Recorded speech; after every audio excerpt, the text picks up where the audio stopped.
Porter on Showtime pay-per-view. It's going to be a great performance for myself again. Man down, it's strap season time, baby. What up? Salute to the one and only who commented on the last post. Salute to Waylon Lewis.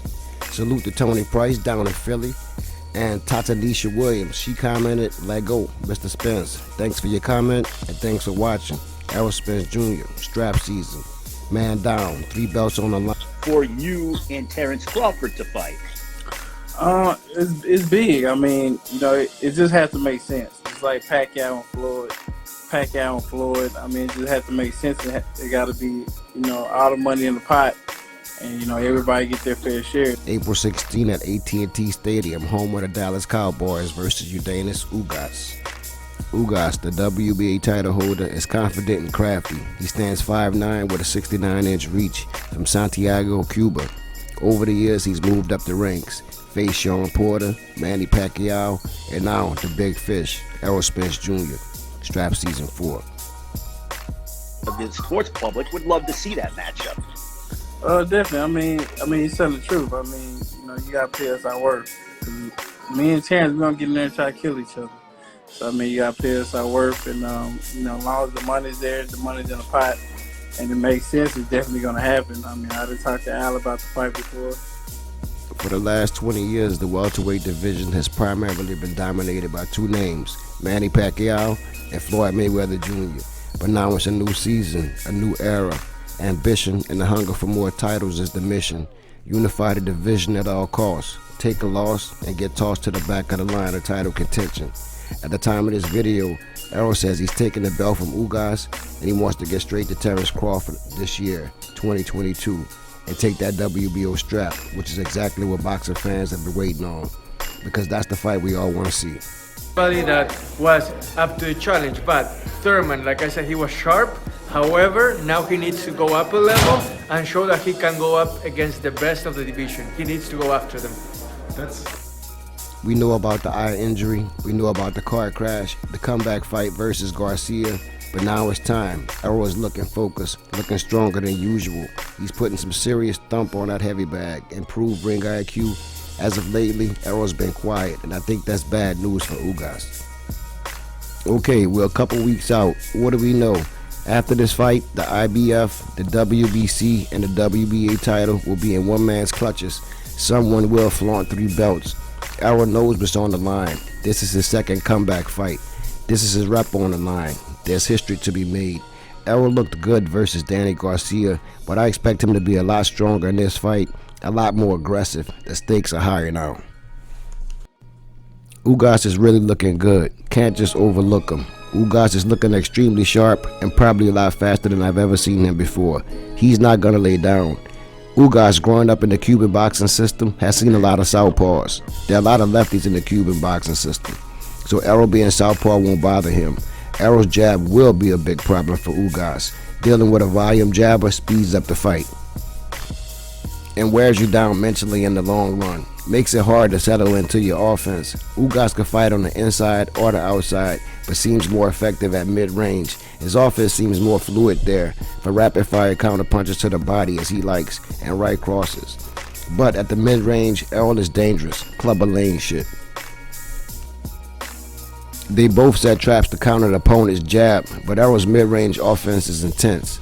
Catch and shoot, attack, pivot, come forward, power punching with a never-ending jab. This fight is all about one punch, the jab and its effectiveness. Whoever wins the jab battle wins the fight. Both of these guys have decent height with a pretty long reach. They're almost evenly matched. Errol power jab / volume jabber. Ugas has a technical, well-timed jab.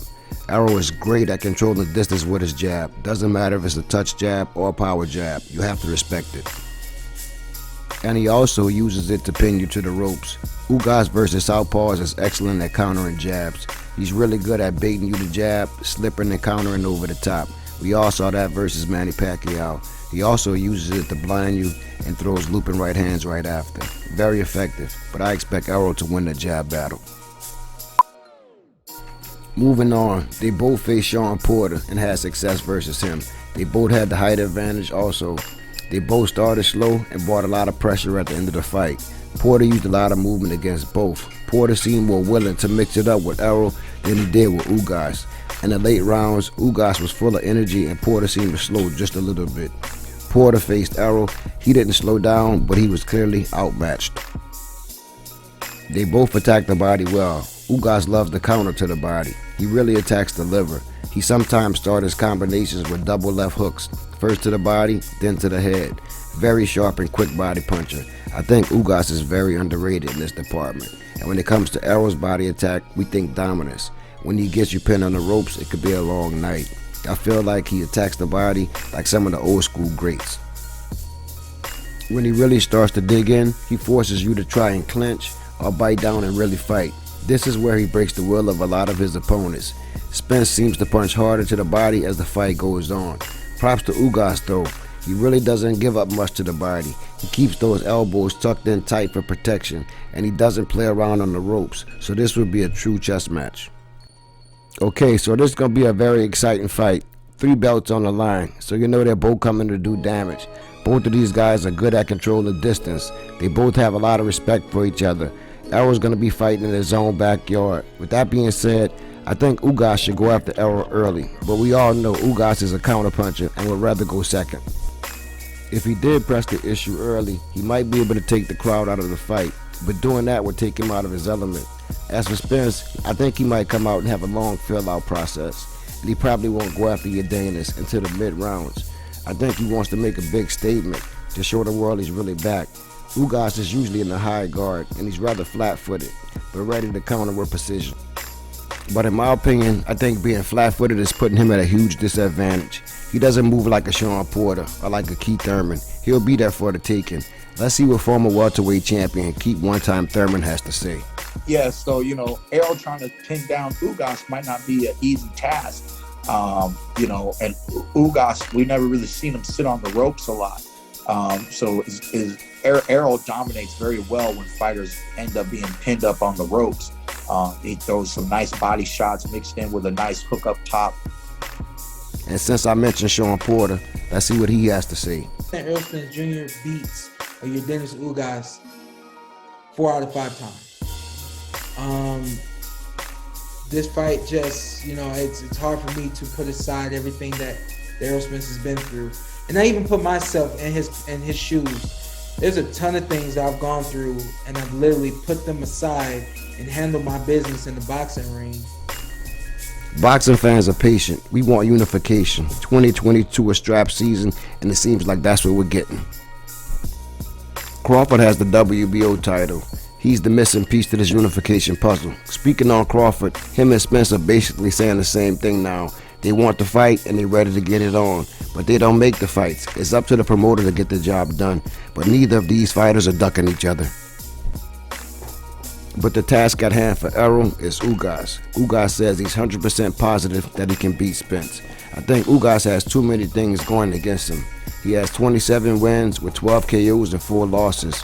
That's a good record, but his lack of foot movement and his lack of punching power will make it hard for him. I know he will catch Errol with some of those looping right hands, but I think he has to really increase his punch output to give himself a chance. Ugas says he's not underestimating the importance of this fight. He feels whoever wins this fight calls the shots in the division. With 3 belts, I agree, but Errol has more to lose. He's fighting at home, he's undefeated. With 2 belts, he's the big fish of the division. If he takes a loss, this would definitely take the Terrence Crawford fight off the table for 2022. He says he's well prepared and he's been sparring since December. At the time of this video, Spence looks ready. He looks stronger, sharper, and more determined than ever. The big fish is out to show and prove. He wants to set the record straight and end the debate on who's truly great and who's really the man in the welterweight division. The common opinion on YouTube is split decision Errol. Ugas is ready and knows Errol is coming to break him down. Anything can happen April 16th, but I expect to see man down, TKO victory, inside of 10 rounds possibly. Maybe I'm wrong, but that's how I feel at the time of this video. Hit the comment section, share your thoughts. Thanks for watching Strap Season, the series.